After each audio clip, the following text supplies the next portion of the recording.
To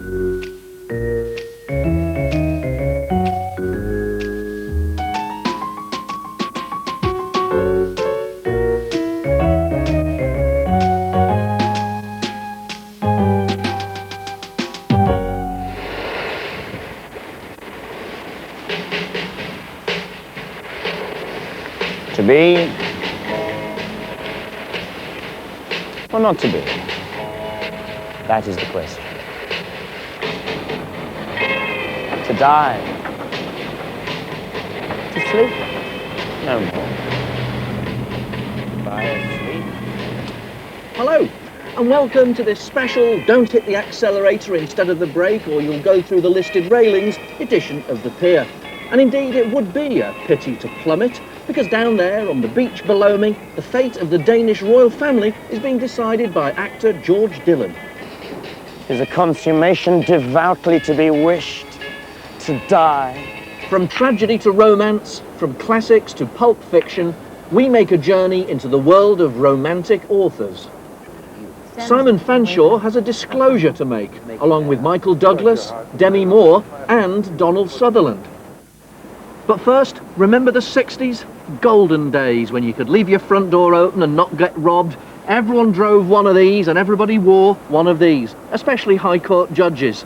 You could buy 3 seaside resorts and a limousine and still have change out of a fiver. It all seems a long time ago now, because it is. But across there in Worthing, something strange is happening to the space-time continuum. It's almost as if it could be the 60s again. You were made for me, everybody tells me so. You were made for me, don't be sending you down now. Your cheesecloth? That'd be 4pence. 4pence? That seems terribly expensive. I expect that's because Harold Wilson recently replaced Sir Alec Douglas-Home as Prime Minister, and because Freddie and the Dreamers are riding high at the top of the pop charts. Bring back rationing, that's what I say. On your lips, I knew that you were made for me.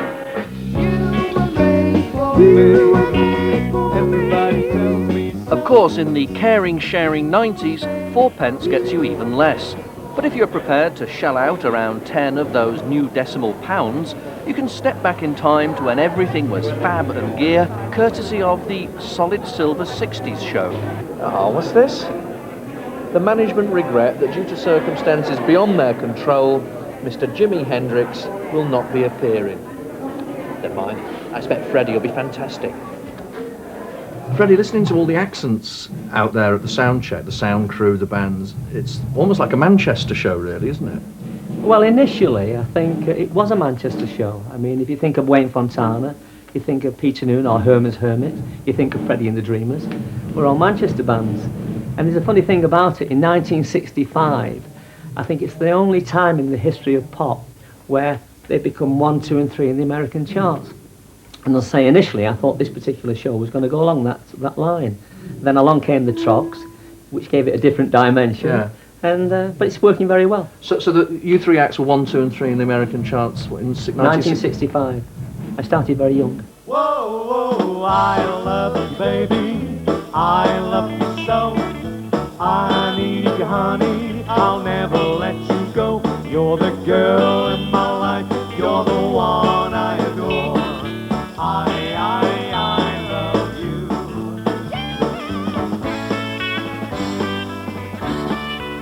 I read somewhere that there was a dance fad in the States, Do the Freddie That's or correct. something. Is that right? We were invited to America. We were on the Trini Lopez show, and Trini says, "What's this dance you're doing?" Well, I never regarded it as a dance, you know, it was just a routine. So I says, "Oh, it's the Freddie." So he says, "Well, ladies and gentlemen, doing the Freddie, it's Freddie and the Dreamers." And it shot to #1.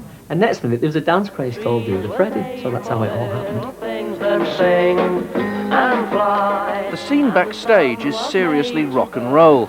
But if these names are right, then I must be about 8 years old. Wayne Fontana and the Mindbenders? No. Come on, out of here, out of here. The Trogs? Never. Is there really still an audience for a 60-date tour of yesterday's men? Let's ask one. I think the audiences now are the ones that are my age, about 28, and they've grown up with us, and the kids have left home and they've got nothing to do, so We'll go back to the 60s. And they do, I mean, the festivals we do now at Butlins and Pontins and places like that, they're packed. And they started off as just weekends, you know, come and have a fabulous time at Pontins for 30 quid. And now it's a full week, you know, 60s bands. It's a phenomenon. Again, I just don't know what's happening. I've retired 4 times, but I enjoy it more now than I did in the 60s. Wayne Fontana's put on about 3 stone, and everybody looks very old. All the audience, they're far too old to be here. I'm the only young person. I like the 60s music. What more do you want? It's a cult really which carries on. I like them better now. I didn't like them in the 60s. So I'm in the 60s area, and I remember it, and it's bringing back memories for me. I've come to see Peter Noon. Definitely. Woke up this morning feeling fine. There's something special on my mind. Last night I met a new girl in the neighborhood. Whoa, yeah. Something tells me I'm in. But will she recognise him? I wonder. When Peter hit the big time with Herman's Hermits, he was a mere 15 years old. Still, Father Time seems to be kind to some people, and old Pete is one of them. Why are you here? Why have you come back from California to do this tour? Because I want. Do you miss England? Do you want a career here again? What's going on? I like a career here again because it's great to be a star in America, but you always want to be a big star when you come home. And I come here every March and April. My show is on hiatus, and for the last 5 years, every March and April I come here, and bit by bit the taxi drivers have stopped recognising me, and you know, the people on the street in Covent Garden Market. The only people who recognise me in England are American tourists. And I want to be recognised by, you know, I want my mum to say, well, that's my son. Now here's a man who's not only made his mother proud, but made her a few bob as well. When Wet Wet Wet spent 15 weeks at #1 with Love Is All Around, no one was happier than Reg Presley of the Trogs. His royalties as composer should net him well over $1 million, but he still won't stop being a wild thing. It was intriguing to hear a Trog song done with that polish, the way Wet Wet Wet did Love Is All Around. Very, very nice to hear that one. I bet it was. All the way to the bank, yeah. It's a great number though. I loved it the first time I heard it. How long are you going to keep on playing it? Because when this cheque eventually does arrive, you must have a bit of a party when the royalty cheque arrives. I've already had the party. I've already had the party, yeah. But you won't need to keep on doing it. So you must enjoy your work. I do. I love it. And while the audience are with you, you know, I want to carry on. I mean, it's great. I don't think I should work so much as this tour because it's like, you know, goes on forever. Retire? Unthinkable. So what is the secret of rock and roll staying power? Sex? Drugs? Alcohol? In the late 60s, when the Beatles took LSD and went off to see the Maharishi and suddenly everyone became hippies, what did you do then? I was into cream cakes. How do you smoke one of these then? There'll be more from Freddie later in the programme, and that tour continues on the road for the next couple of months. The Trogs, by the way, were fantastic. Now, where would you get Freddie and the Dreamers and the Trogs rubbing shoulders with Hamlet? Well, here, obviously. As Rafe Fiennes gives his widely publicised interpretation of the role in London, and rather more worryingly, Keanu Reeves gives it a bash in Winnipeg, an eagerly anticipated new production of Hamlet is about to open here on the South Coast. Actor George Dillon promises 2 hours of sex, comedy, murder and madness. But you try telling that to Ophelia. To sleep, perchance to dream. Aye, there's the rub. For in that sleep of death, what dreams may come when we have shuffled off this mortal coil must give us pause. George, it's billed as George Dillon's Hamlet. You seem to have elbowed that other bloke, William. Oh, Bill, yeah. Well, I mean, everybody knows who wrote Hamlet. So whenever Hamlet's staged now, it's a question of who's directing it or who's playing it. Well, I'm directing and playing it, so it's George my Dillon, Hamlet, George yes, Dillon's right. Hamlet. Yeah. Fair enough. Now, you bill it as 2 hours of sex, comedy, murder and madness, which isn't how we normally see Shakespeare billed. Is this hype, or does this really describe the core of your production? It does describe the core of the production. Actually, it also describes what the play really should be, rather than 4.5 hours of boredom, tediousness, nonsense and turgidness, really. The play is full of sex, comedy, murder and madness, and it shouldn't be run at more than 2 hours. George, as well as your good self, Mr. Fiennes is also out there, and Keanu Reeves somewhere in the universe giving their Hamlets. Why do you think people are drawn back to this play?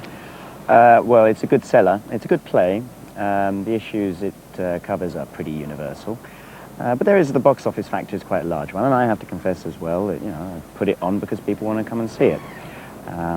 But the difference between me and them largely is they've got lots of money, I haven't. They're within a big institution. I'm doing it because I really want to do it. And you do a better English accent than Keanu Reeves. I sure hope so. Now, the show opens on Tuesday? Tuesday, yes. Runs for 2 weeks. Right, at the Commedia in Brighton. That's right. Well, we wish you well with it. Thank you. And if you can't make it to the Commedia next week, then here's a Hamlet we prepared earlier. The spirit that I have seen may be the devil, and the devil hath the power to assume a pleasing shape, yea, and perhaps out of my weakness and my melancholy, as he is very potent with such spirits, abuses me to damn me. I'll have grounds more relative than this. The play's the thing wherein I'll catch the conscience of the king. The 60s may have had solid silver, but what about solid gold romance? The literary genre, not the building society account. Romantic novels remain big business for the world of publishing. Literary prestige may not always be forthcoming, but the rewards are high. Best-selling author Beryl Kingston has just published her new paperback, Maggie's Boy, which has been nominated for an award by the Romantic Novelists Association and is set in her hometown of Bognor. So what exactly is a romantic novel? Pauline Brandt begins at chapter 1, which, naturally enough, starts in Bognor. Rigby Tone needed no encouragement. He already had his arm round his bride's waist. He pulled her towards him at once and kissed her passionately for a long time. The Maritime was a splendid-looking place, built in Georgian times and always painted a dazzling white. It was set at an angle to the beach and stood well back from the promenade with a wide lawn to protect it from trippers and a long carriage drive to impress visitors. It was the perfect setting for a wedding. Beryl, what would you say are the elements of a romantic novel? Well, for a start, a credible love story, something realistic that people can believe in. And for another, I think now, to be set in its time, so that we know what effect what is happening in the world is going to have on our two principal characters. Would you want to be nominated for something like the Booker Prize one day?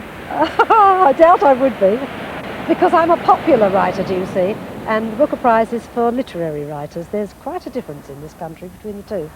Well, do you think there's an element of snog value? Because some people might call your work airport fiction. Yes, I think they would, yes. And of course it is. It is sold in airports and it is sold in supermarkets.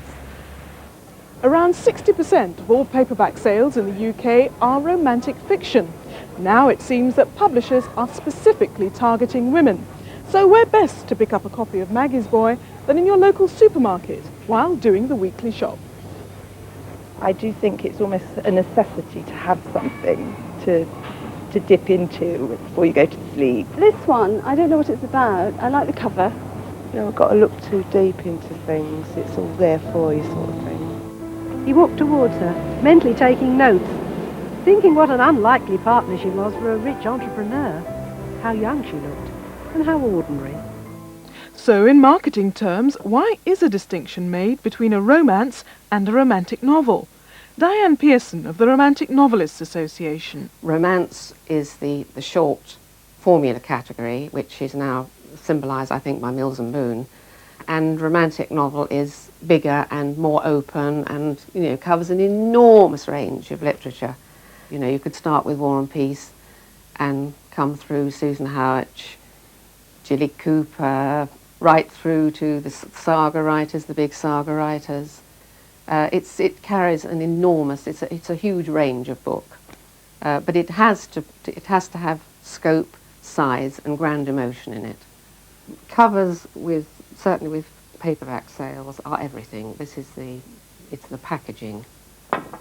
There was a time when women writers like George Eliot had to pretend to be men. Nowadays, it seems, you have to be a woman in order to sell romantic fiction.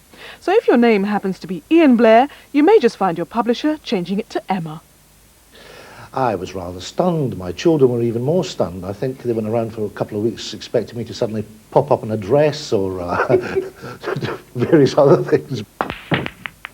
I'm told by a lot of women that I quite frighten them. because they say they've never met a man who can understand the female mind as good as me. I don't know why this is so. It's a fact. I've always preferred female company to male company. I certainly don't like all male company. I find it rather boring. I much prefer talking to women. More interesting. How do you like a book to end? Happily, oh happily, with a lift, so that you can go away from the book thinking human beings are capable of kindness, tenderness, love, which we are. Life is not awful. It has its good moments, which it does. I like to lift. But isn't that too perfect, though? Yeah. And if you'd like to buy any of those books, just pop into your local supermarket. In a reciprocal gesture, microwave curries and fruit and veg should soon be available at a bookshop near you. And now, with his views on the latest cinematic offerings from Demi Moore, Michael Douglas and Jodie Foster, it's Simon Film Show.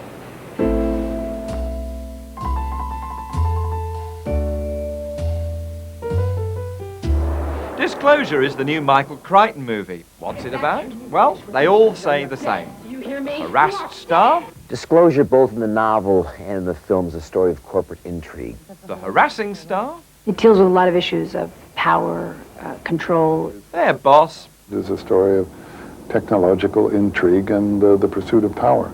and summing up, the lawyer. I want to know whether I can sue her for sexual harassment. Well, to do that, you'd have to convince a jury that you were alone in a room with Miss Teenage New Mexico, and you said no. Sexual harassment is not about sex. It is about power. She has it, you don't.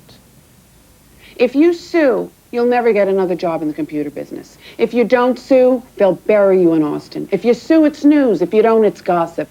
If you sue, nobody will believe you. If you don't, your wife won't. Michael Douglas plays a guy who fails to get a promotion. Big deal, except that the job is given to his ex-lover, played by Demi Moore, who then tries to shaft him corporately and compromise him sexually. That is a line for the 8 a.m. meeting tomorrow. If there's... Get down to business. Wait a second, Meredith. Wait a second.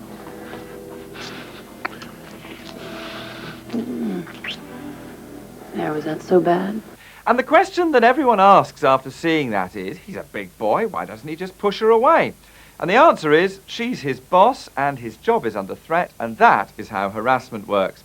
But just as harassment's not about sex, it's about power, Disclosure's not really about harassment. It's just a darn good corporate techno thriller with a really good baddie. To be the woman that you love to hate is an exciting place to be, because she's just so juicy and delicious, and she's so bad that I think being able to go into a theater and get wrapped up in this intrigue and this suspense and have a character that evokes such a verbal response from an audience, first of all, is rare and truly exciting. And she's not wrong. This is dead manipulative stuff, but gripping. Jodie Foster's Nell, on the other hand, is a bit of a nightmare. It's that great Hollywood moral dilemma. How do you get another Oscar? Answer, get yourself a phobia, a disability, a disadvantage, or preferably all three. So Jodie's cast herself as a wild child who lives alone in the woods, is frightened of going out in the day, and can't communicate with the outside world because she speaks a weird, unintelligible language. Các em phò thầy mau ạ quậy lo.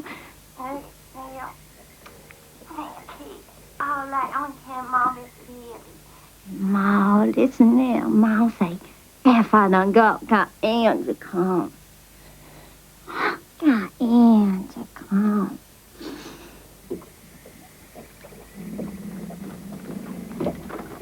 Did you see that?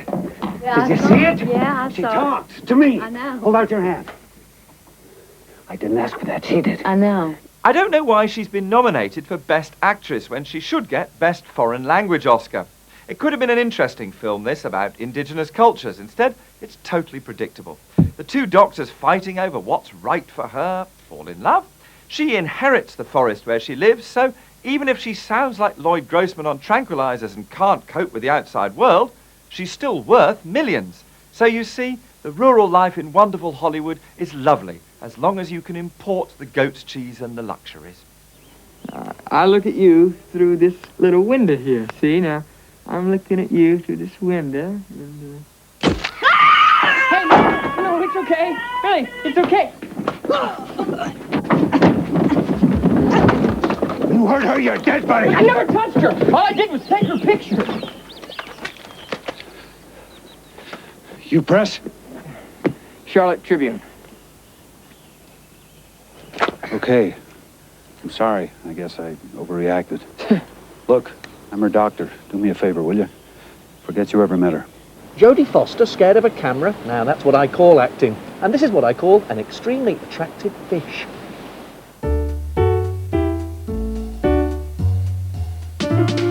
Last week, you may recall, I asked you to tell me which French entertainer thanked heavens for little girls. Well, I'm afraid the answer wasn't Bill Wyman, nor indeed was it Roman Polanski. No, the answer was, of course, Maurice Chevalier. And if you knew that, then it might be your name that I'm about to draw out. In fact, if you are Margaret Burton of Southampton, it is your name that I've just drawn out, and you have won a weekend for two in Cherbourg, which I understand is abroad, so you enjoy that. Now, if you're feeling all romantic and slushy after our little piece on romantic novels earlier, then I feel truly sorry for you. But don't worry, we've got the answer. This week's prize is a romantic weekend for two at the Grand Hotel in Eastbourne. To win this slice of life in the fast lane, all you have to do is answer this. In the film Ghosts, in which Demi Moore was in rather more romantic mood than in her latest oeuvre, who played her lover? Answers on a postcard, please, to the Pier, P.O. Box 488, Brighton BN2 1UA, by Wednesday, the 15th of March, please. And I'm afraid that that's all the delights that the Pier has in store for you this week, bar one. Next week is a dance special, or a dance special, as we say here in the South. But for the meantime, I'll leave you with a specialist dancer. I'll see you next week.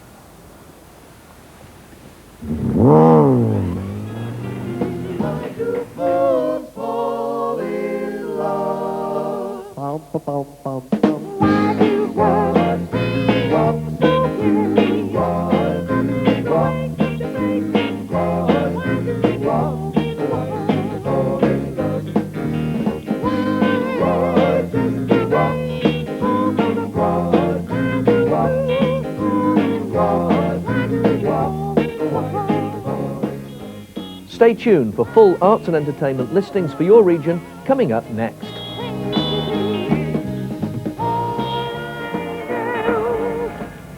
Pop music. I shouldn't think you'll hear a lot about that in 30 years' time. Bubble and squeak tenpence. It's an outrage.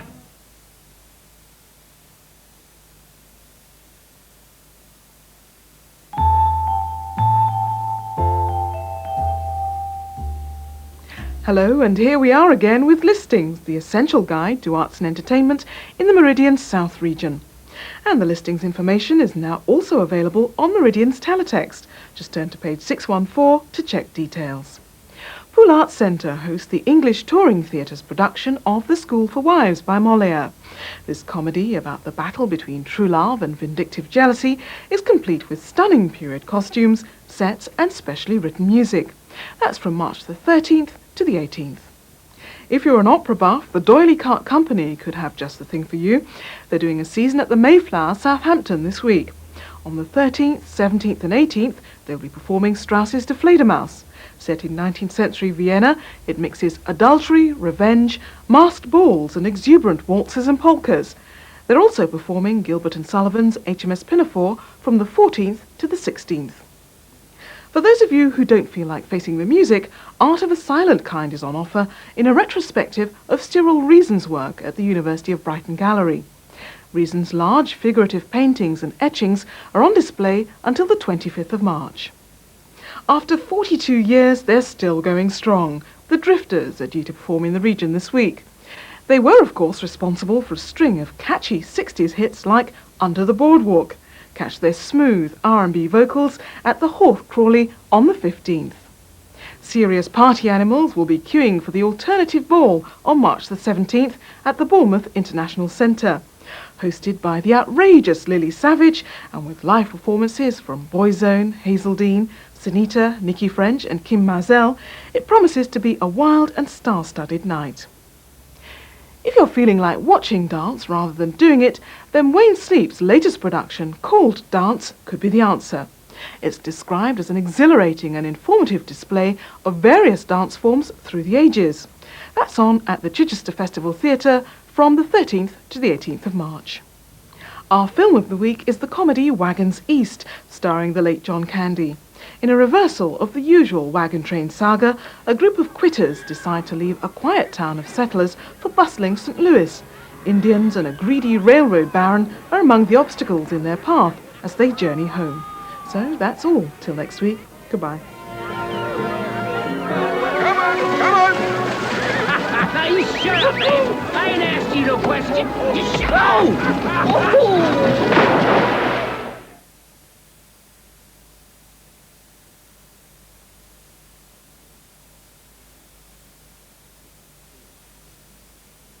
I'm out, and I'm needing a favour. She's going to walk straight into it. She may be getting away with all them diamonds. You've got to stall her. We're not ready. She may be under fire. She doesn't make a single move without us knowing about it. But she's not taking any chances. Don't mess with me, Jimmy. She's out. Monday at 9 on Meridian. Well, next this afternoon, Sean Connery stars in the Bond movie Diamonds Are Forever.